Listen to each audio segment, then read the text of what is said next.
Good morning to all of my dear students. In previous section, we have completed our first chapter, that is solution. I hope that you have solved all the questions related to the solution given in your textbook like NCERT. Now we will start our next chapter, that is electrochemistry. Electrochemistry.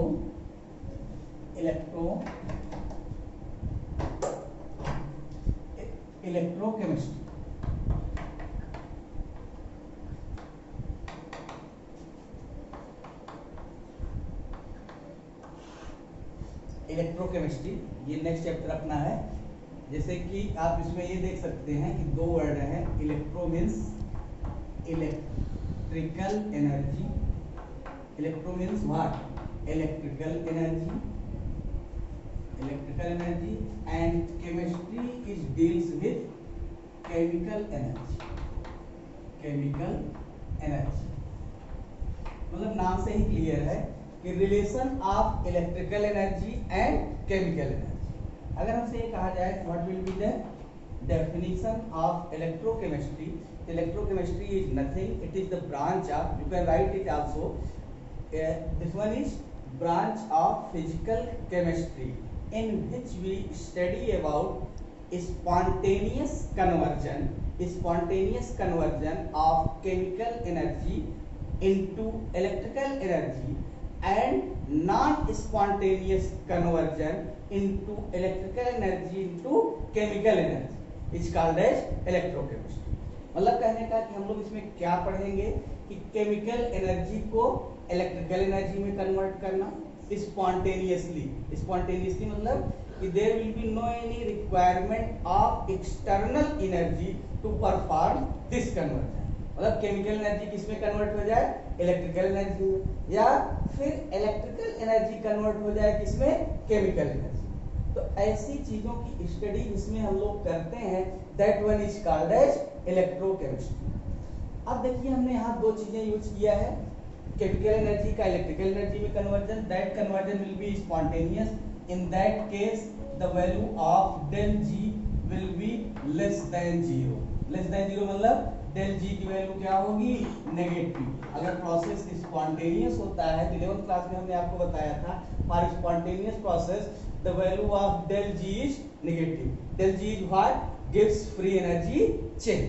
The value of gives free energy change is negative for the conversion of chemical energy into electrical energy. And in conversion of chemical interconversion of chemical energy and electrical energy, redox reaction will take place. Redox reaction सबको पता होना चाहिए। Redox reaction, those reactions in which oxidation and reduction both takes place simultaneously is called as redox reaction। अब अगर हम आपसे बात तो कर दिए कि केमिकल एनर्जी को इलेक्ट्रिकल एनर्जी में कन्वर्ट करना, इसका एग्जांपल्स क्या हम समझ सकते हैं? Examples of conversion of chemical energy into electrical energy is just like battery. जैसे जो बैटरी हम लोग जनरल यूज करते हैं उसमें क्या भरा रहता है, केमिकल्स भरे रहते हैं, केमिकल्स फिल रहते हैं, और वही जो केमिकल्स रहते हैं उनके अंदर जो एनर्जी स्टोर्ड रहती है वो किस फॉर्म में रहती है, chemical energy. And this chemical energy is converted into electrical energy. जैसे टॉर्च की बैटरी है, मोबाइल की बैटरी है, इन सब बैटरीज में क्या रखा हुआ है, केमिकल्स है, और यही केमिकल एनर्जी इलेक्ट्रिकल एनर्जी में कन्वर्ट होती है। Is it clear? अब इलेक्ट्रिकल एनर्जी का केमिकल एनर्जी में कन्वर्जन, जैसे आपके घर में इन्वर्टर होगा तो जिस समय लाइट आ रही होती है उस समय इलेक्ट्रिकल एनर्जी सप्लाई होती है, and at that condition electrical energy is converted into chemical energy. तो ये दोनों चीजें आपको समझना है, यही सारी चीजें हम लोग इसमें इस चैप्टर में स्टडी करेंगे। मतलब कंसंट्रेशन टर्म्स, इलेक्ट्रोलिटिक कंडक्टेंस, इन सब की स्टडी हम लोग इस चैप्टर में करेंगे। Now first topic of this chapter will be electrochemical cell. Electrochemical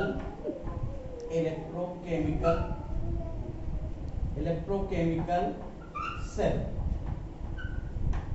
electrochemical cell. ये इलेक्ट्रोकेमिकल सेल होता क्या है, इसका एक नाम और है बच्चों, डेनियल सेल भी बोला जाता है। इसको क्या बोला जाता है, डेनियल सेल। ठीक है, तो इसमें क्या है, वही इलेक्ट्रोकेमिकल सेल कुछ नहीं है, ऐसा सेल जिसमें केमिकल एनर्जी को इलेक्ट्रिकल एनर्जी में कन्वर्ट किया जाए बाय स्पॉन्टेनियस रेडॉक्स रिएक्शन। इसको लिख सकते हैं हम लोग, the cell in which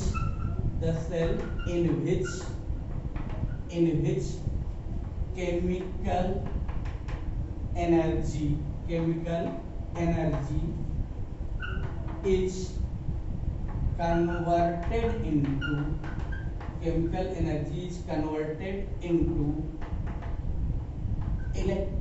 energy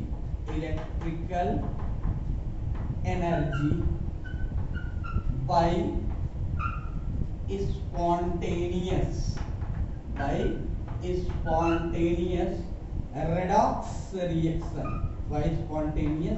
redox reaction is called as electrochemical cell.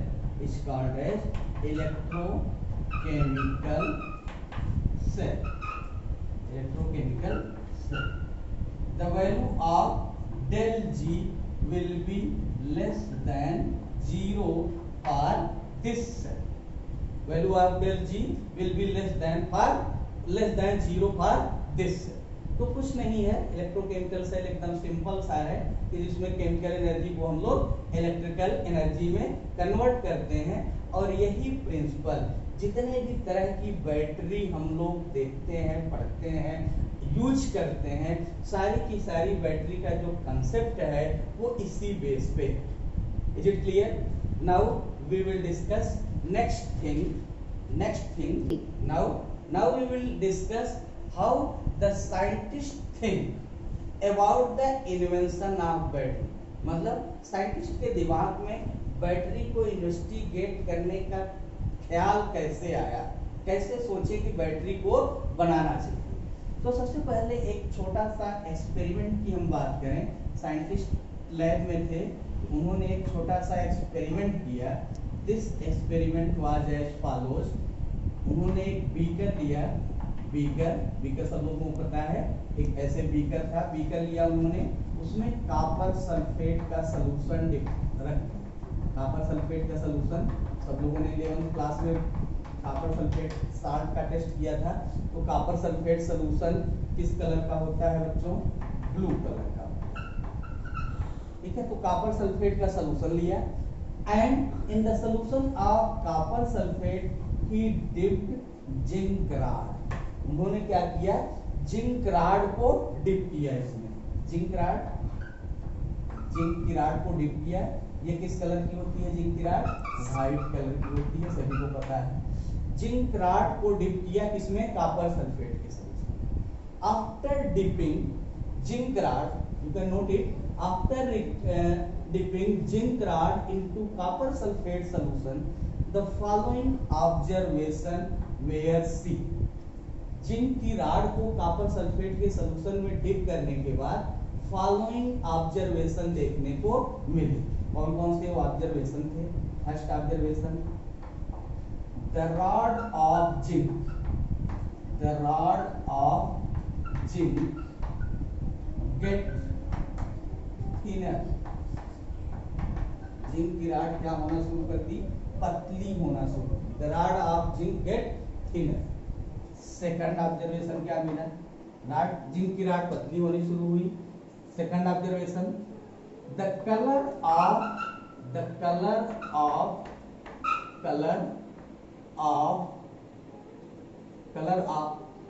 Solution.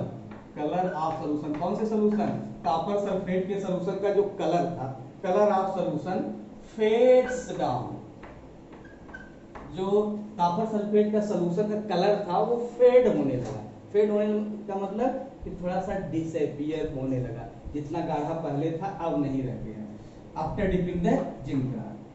Third observation क्या देखने को मिला? थर्ड ऑब्जर्वेशन ये देखने को मिला, the red brown precipitate, the red brown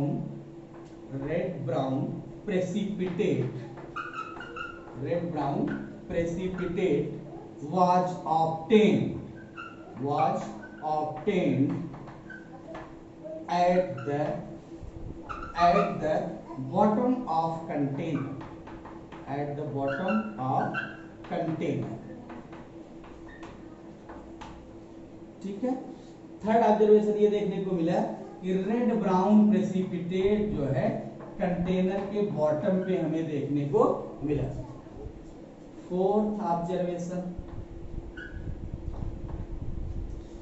the temperature of solution, the temperature of solution, the temperature of solution increases, the temperature of solution increases.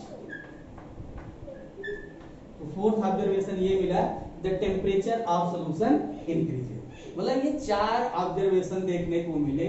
Zinc की rod पतली होनी शुरू की, ठीक है, सोल्यूशन का कलर क्या हुआ, फेड हो गया, और रेड ब्राउन प्रेसिपिटेट जो है कंटेनर के बॉटम पे देखने को मिला, ठीक है, और सोल्यूशन का टेम्परेचर बढ़ना शुरू हो गया, ठीक है। अच्छा, जैसे ही सोल्यूशन टेम्परेचर का बढ़ा, इसका मतलब क्या हुआ, एनर्जी जनरेट हुई। ये जो फोर्थ पॉइंट है इसको आप समझिए कि टेम्परेचर सोल्यूशन के बढ़ने का मतलब ये हुआ कि कुछ ना कुछ एनर्जी जनरेट हुई, that energy was in the form of heat energy. अब ये जो एनर्जी है, साइंटिस्ट के दिमाग में यही आया कि जो एनर्जी जनरेट हुई, this energy must be converted into other useful form. इस एनर्जी को किसी यूजफुल फॉर्म में कन्वर्ट करना चाहिए। जो एनर्जी वेस्ट हो गई, that energy must be converted in A usable form, ठीक है। अब देखिए, अब हम लोग ये सोचते हैं ये ऑब्जर्वेशंस क्यों देखने को मिले, what is chemical basis behind this, मतलब कि केमिकल एस्पेक्ट इसके क्या है, ऐसा क्यों देखने को मिला। देखिए, जिंक की रॉड पतली हुई, जिंक की रॉड पतली होने का मतलब, rod of zinc get thinner, इसका मतलब क्या हुआ कि जिंक के एटम्स, या जिंक जो था, जिंक की जो रॉड थी, उसके atoms they get ionise. Zinc के एटम क्या हुए, आयनाइज हुए। आयनाइज कैसे हुए, आयनाइज कैसे हुए, जेडेन सॉलिड था, जेडेन सॉलिड था, इसके एटम इलेक्ट्रॉन लूज किए और बनाए Zn+2 एक्वस +2 इलेक्ट्रॉन। ये आयनाइज होके Zn+2 के आयन बनाए, इलेक्ट्रॉन्स को लूज किया गया। अब ये जो इलेक्ट्रॉन्स लूज किया गया, इलेक्ट्रॉन जो लूज किया गया, these electrons Zn+2 ions goes into the solution. जो Zn+2 के आयन हुए वो कहाँ गिरने लगे, सॉल्यूशन के अंदर जाने लगे। जब Zn+2 के आयन सॉल्यूशन के अंदर जाने लगेंगे तो रॉड जो जिंक की होगी वो क्या होगी, पतली होगी। क्यों, क्योंकि आयंस की संख्या धीरे धीरे कम हो रही है, तो आयंस कम हो रहे हैं, जिंक की रॉड धीरे धीरे क्या हो जाएगी, थोड़ा सा पतली होती चली जाएगी। ये क्या होगी, पतली होती चली जाएगी, rod of zinc get thinner. अब उसके बाद दूसरा जो ऑब्जर्वेशन देखने को मिला, colour of solution fades. Solution का कलर फेड क्यों हुआ, पहले कॉपर सल्फेट सॉल्यूशन था, ब्लू कलर था, अब उसमें जिंक के आयन एंट्री करने लगे, यानी व्हाइट कलर का आयन एंट्री करने लगा।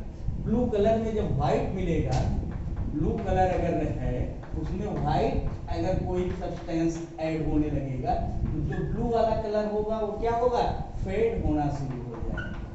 तो फेड क्यों हुआ, हमारे समझ में आ गया, क्योंकि जिंक के आयन कॉपर सल्फेट के सॉल्यूशन में इंटर करना स्टार्ट हो, ये भी समझ में आया। अब third observation, the red brown precipitate was obtained at the bottom of container. ये क्यों देखने को मिला बच्चों, कॉपर सल्फेट सॉल्यूशन है, इसमें कौन कौन से आयन होंगे आपको पता है, Cu+2 का आयन होगा और सल्फेट 2- का आयन, कॉपर का आयन होगा और सल्फेट का आयन होगा। अब जो ये कॉपर के आयन हैं, Cu+2 के जो आयन है इनके पास क्या है, इलेक्ट्रॉन की कमी है। तो जो जिंक ने इलेक्ट्रॉन लूज किया, कॉपर के आयंस इलेक्ट्रॉन्स को लेंगे, कॉपर के आयन इलेक्ट्रॉन्स को लेंगे और बनाएंगे क्या, कॉपर सॉलिड। ये क्या बनाए, कॉपर सॉलिड। Cu+2 इलेक्ट्रॉन, ये दो इलेक्ट्रॉन को लूज कैप्चर किए तो बना लिए कॉपर सॉलिड। और कॉपर सॉलिड जो बना वो नीचे जाकर के सेटल होना शुरू हो गया। और आपको पता है कि कॉपर का कलर कैसा होता है, रेड ब्राउन ही तो होता है। तो वही कॉपर नीचे जा जाके जमा हो रहा है, इसलिए आपको रेड ब्राउन प्रेसिपिटेट देखने को मिला। फोर्थ ऑब्जर्वेशन क्या हुआ कि टेम्परेचर ऑफ सॉल्यूशन इंक्रीज है। टेम्परेचर इसलिए इंक्रीज हुआ बच्चों कि स्पॉन्टेनियस रेडॉक्स रिएक्शन हो रहा है। यहाँ पे कैसा रिएक्शन हो रहा है, redox reaction.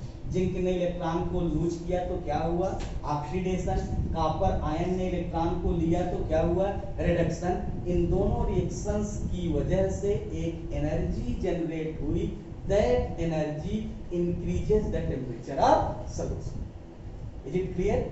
Now we will discuss our next topic in next class.